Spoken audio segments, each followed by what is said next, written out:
preguntes. Una està relacionada amb aquest informe que s'ha presentat avui i crònica d'una ofensiva premeditada. Però si moltes vegades aquí hem escoltat que el president Rajoy no es mou, que està quiet, això no vindrà relacionat amb el tema de totes les actuacions que ha vingut fent el govern central amb el tema de la full de ruta, de les lleis i tal, això per una part. I per segon, es diu en castellà que sempre hi ha una doble vara de medir. El govern té una doble vara de medir perquè si la llei li és favorable, l'accepta i si no, no. Em refereixo al tema d'Aigües Ter Llobregat. El Tribunal Superior de Justícia de Catalunya va dictar una resolució i el govern fa ja em sortirà demà. Sí, un recurs a Madrid perquè no se'n refia del que diu el Tribunal Superior de Justícia de Catalunya.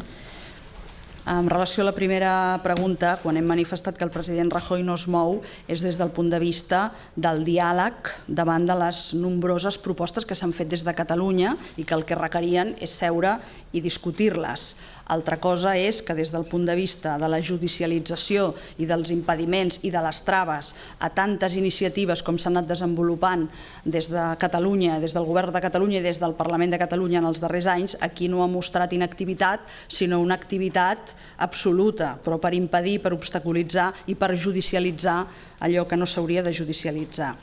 En relació a la segona pregunta, no puc compartir amb vostè aquest concepte de la doble vara de mesurar, també ho podem expressar en català.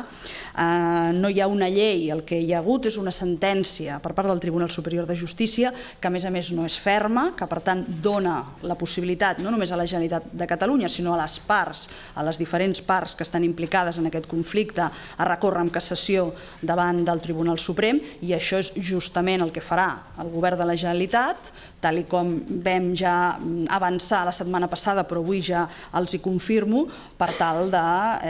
continuar amb la defensa dels interessos de la Generalitat. Amb allò que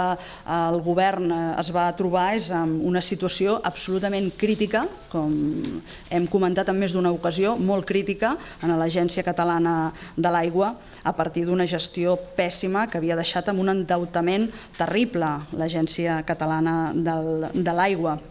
I per tant el que hi ha hagut és una feina des d'aquell moment fins ara per mantenir aquest servei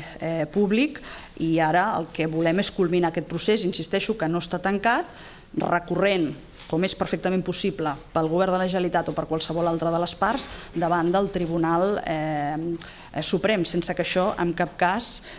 suposi tampoc cap incompliment de cap llei. Després es demanarà responsabilitats polítiques? Quan parlem de responsabilitats polítiques, a mi el que em ve al cap són les responsabilitats polítiques d'aquells que van deixar l'Agència Catalana de l'Aigua en una situació de fallida, que tant està costant de remuntar, perquè estem encara amb el pagament del deute i això correspon a la Generalitat de Catalunya però també al conjunt dels usuaris, dels ciutadans i ciutadanes. En tot cas, responsabilitats, i li responc concretament a la seva pregunta, no és moment de demanar responsabilitats a ningú perquè, insisteixo, el procés no ha acabat encara, no ha finalitzat, està encara judicialitzat i ara en fase de recurs davant del Tribunal Suprem. Sí, vicepresidenta, una pregunta. Com es compagina